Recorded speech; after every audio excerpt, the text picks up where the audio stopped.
Welcome back to Digicel Businesses series Ahead of the Curve Business Talks. My name is Jaren Lewis and I'm delighted to be your host. Ahead of the Curve is a show for ambitious business professionals who want to keep up to date with what's happening in the business world, get more out of their businesses, and stay ahead of their competition. I am going to be coming to you right here every month as we explore what it takes to build a successful company that is, you guessed it, always ahead of the curve. Now this month, our topic of choice is digital transformation. And we don't have just one, but two experts in the digital transformation realm for you. We are going to be talking first to Brian Kane, who is the Digicel Group Head of Solutions and Products, and then Mr. Alex Siu-Chong, who is the CEO of Excellent Stores, a department store operation that operates in multiple markets around the Caribbean, and a real role model for what is possible with digital transformation right here in the Caribbean. I'm going to kick off with Brian because Digicel has just released their Digital Transformation Maturity Report and Guide, which has some very interesting data on the state of digital transformation in the Caribbean. So Brian, thank you for being here with us today. I want to talk a little bit about this report. So I've had a look at it myself, and there were some great insights in the report. In particular, I found very interesting the top 5 barriers to digital transformation, right? But before we get into that, can you give us a little bit of a background into the report? Yeah, absolutely. I think it's important for any company within the region to be able to sort of get a pulse for how companies are doing, what some of the challenges are, and especially around companies who are already struggling to try reach that point where they can properly digitally transform. So we felt that it was very, very important to get as many respondents as possible across the region and ensure that they can actually have their voice and give us an idea of how they're doing when it comes to digital transformation. So we essentially made sure we got across as many businesses and as many sectors as we possibly could in order to be able to get a good feel for how they're doing. Excellent. So in this report, how many of these organizations said that they had a clearly defined digital transformation strategy? Well, I think we know the answer to that one, right? It's very clear. A lot of companies do not have a clearly defined strategy. In fact, when you see the report, when it's publicly available, you'll be able to see that a huge proportion of companies strongly disagree that they have a properly defined digital strategy. And it's important to remember that while companies have a level of digitalization, it doesn't necessarily mean they have a full, proper playbook strategy of how their company is going to behave over the next 3 to 5 years in the environment that we're in. Yeah, it is something that takes a bit of planning. So what about in relation to digital capabilities and technologies? What are companies saying about the importance of that? Is it that they feel like those capabilities are growing, or am I right in assuming it's plateauing? It's definitely growing now, I can assure you of that much. I think for a long time, people had become a little bit complacent. They had not put as much importance into their strategy as they should have, basically. And that's understandable. Companies focus on what's important to them right now, and that is business continuity. It's only when something very, very big happens that companies start to realize that they need to put a bit more effort and a bit more concentration into their strategy. So it was definitely plateauing for a while, but definitely now it is massively on the uptake. Right, and of course, we almost hate to talk about it now, but COVID-19 has a big part to play in this. If you look at anything online, it'll say, COVID-19 has played the biggest role in digital transformation, right? So what I want to know is it really true that that is the biggest trigger to digital transformation, or is it just one of many factors that have accelerated businesses' digital transformation? I think both answers are correct. as we mentioned already, it was plateauing for a little while. Companies did have a digital transformation per se, but again, they were not really pushing this agenda very hard. COVID definitely was a trigger for that impetus to get it moving faster. But I also think that a lot of companies realized that it's COVID today, but it could be something else tomorrow. Even in our own organization, I noticed we had a volcano, for example, on one of our islands during COVID. And that volcano affected 3 other islands where people couldn't travel to work, people couldn't get access to their data and their systems, and people were not able to perform their responsibilities and their duties correctly. Businesses had to shut down for a couple of days again, having already catered for COVID. So I think what COVID has done is it's made people realize that today it could be a pandemic, tomorrow it could be something else. So it's made them realize that they have to put something in place that's sustainable for them and that gives them the ability to continue, not just to do business, but also to continue on that digital strategy journey. And I think it would be very interesting for our viewers to know what priorities are Caribbean companies in particular choosing as their key objectives when they decide to take on this path of digital transformation? So this is a great question. And the digital journey is different for everybody. Obviously, depending on the type of business you're in, the type of sector that you're in, but also the individual challenges that your company faces. I think a lot of companies have been focusing very heavily on people, obviously, making sure that they can get the correct people into place with the right skills who can help them develop and go down that road and go on that journey essentially with the rest of the organization and keep up, of course, with other businesses across the region. The technology definitely plays a huge factor because that allows for a lot of automation. You'll notice now, and we've definitely seen an uptake now in a lot of companies reaching out to us for things like redundancy and backup of data. They've now realized that, yes, these things can cause a problem when we need to get access to our data. So that has been a big thing. And of course, processes, I mentioned earlier about this digital journey. It's not just about the technology and it's not just about the people, but you also have to have a proper process in place that says this is what happens in the event that something happens. So your business should be able to run without you having to think about it in some cases. So you combine those 3 things to give you that overall holistic operational view of your organization and to keep it moving forward, regardless of what kind of happens around. Right. And then last but not least, Brian, I know you would have spent some time looking at this report already. Can you tell me what you think are the 2 biggest takeaways that we've seen here? Yes, absolutely.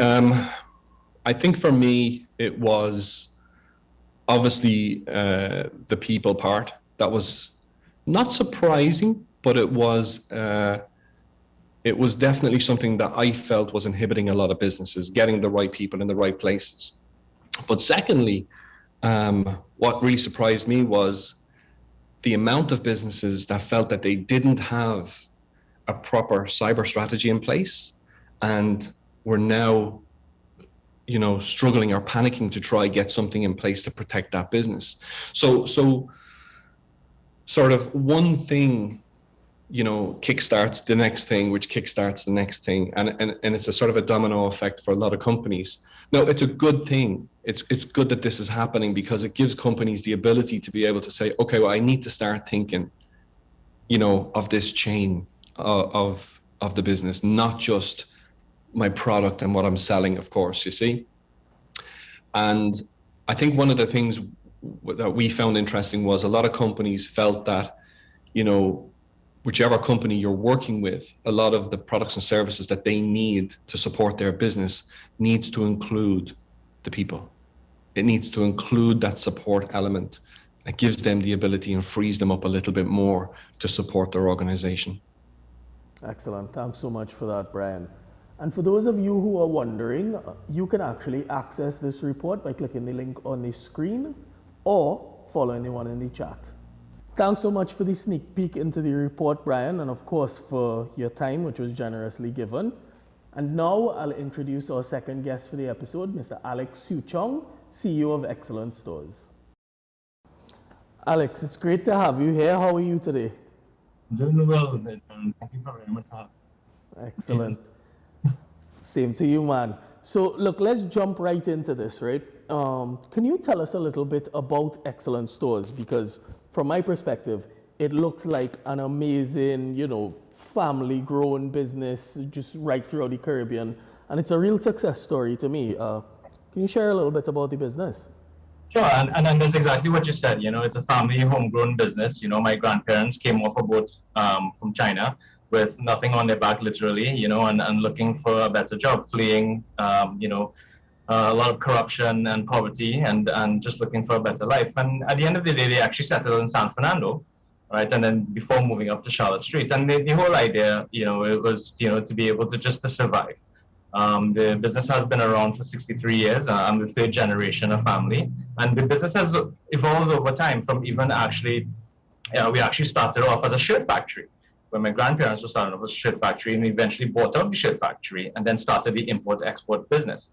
My father and mother moved from Canada back home to Trinidad, right, to sort of take over the business. And actually my father then grew the business to what it is, as you see now. From a one-store variety shop, actually started off on Charlotte Street to the multi-store, multi-sites. And now, I came back home, also from Canada in 2012, with the whole mandate to be able to sort of max out the market in Trinidad and to be able to expand and bring the value that my grandparents, brought, my parents, and then for now throughout the Caribbean. So that's a real quick nutshell, and we've grown to one of the, I think, longest family businesses in Trinidad, and certainly I think for the English-speaking Caribbean. Wow, and I mean, listening to you talk about it, I can tell that the business has really evolved throughout the years, and you've had to adapt to the changes in times and market conditions and that kind of thing. But I know you're on the digital transformation path now. Can you tell me what was the trigger for that digital transformation initiative?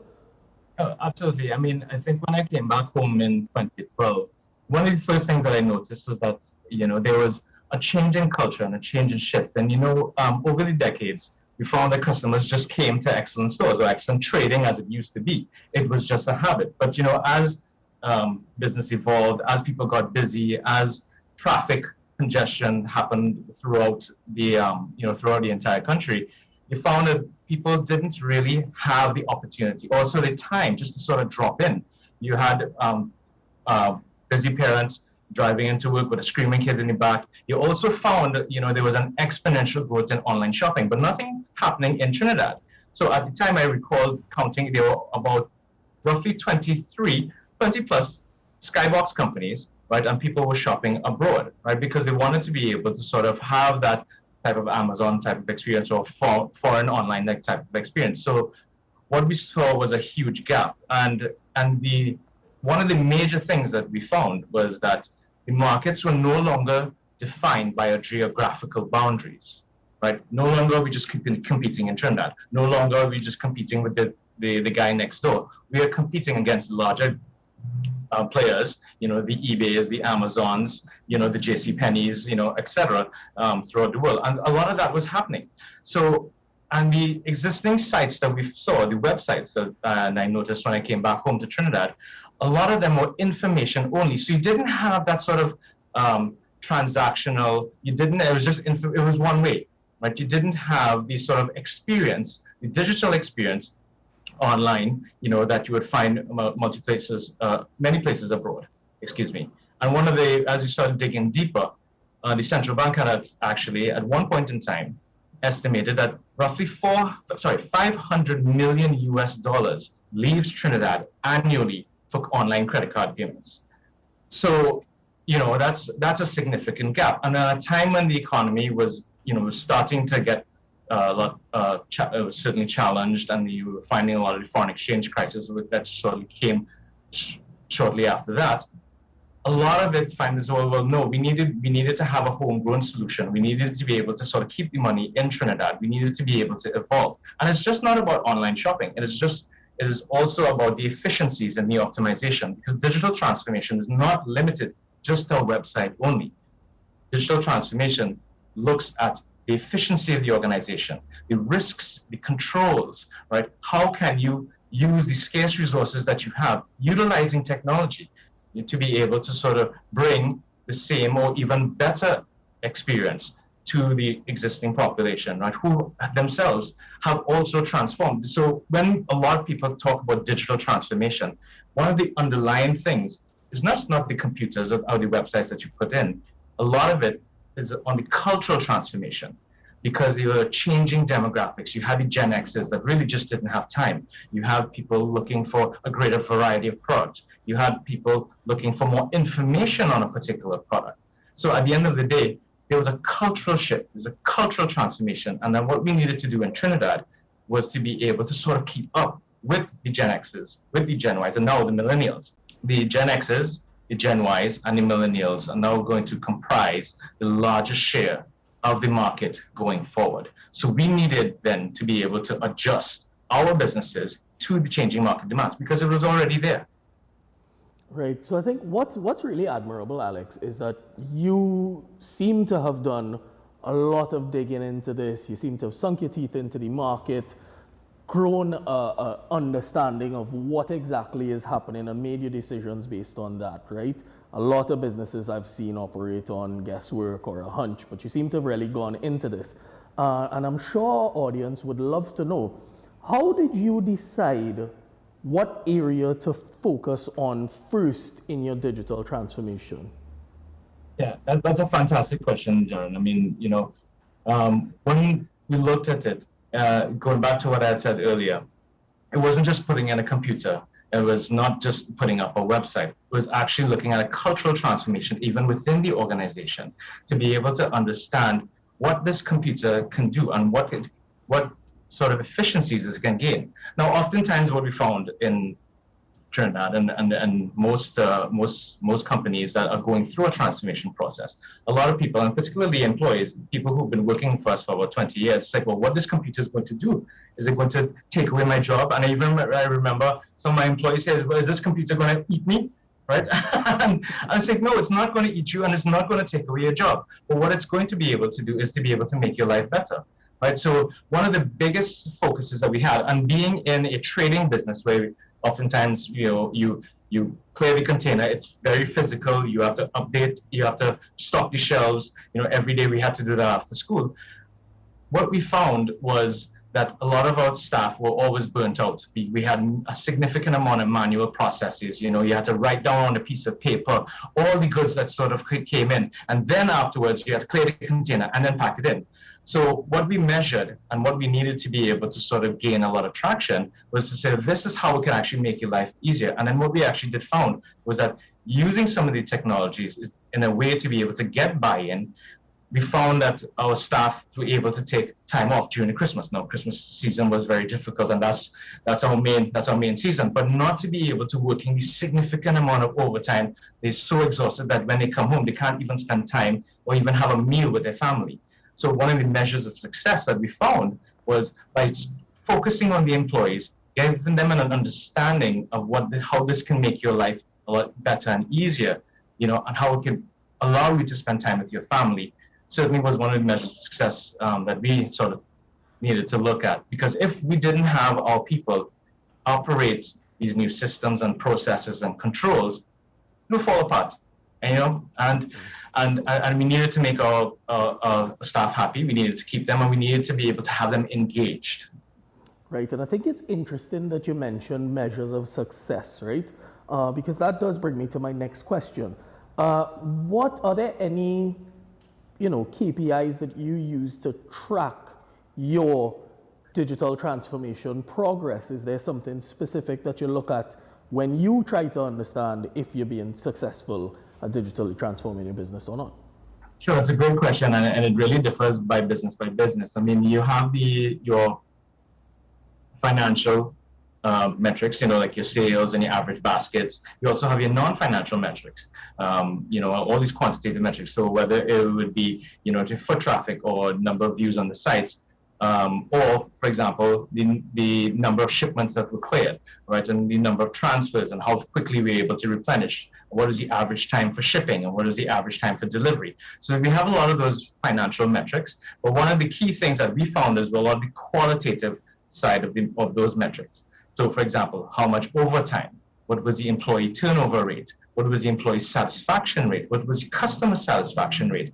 And then what we did find was that even just customer comments, employee comments, we found those to be actually some of the most valuable metrics in the whole cultural and digital transformation, was to be able to see, well, what was the impact on our employees and what was the impact on the customer?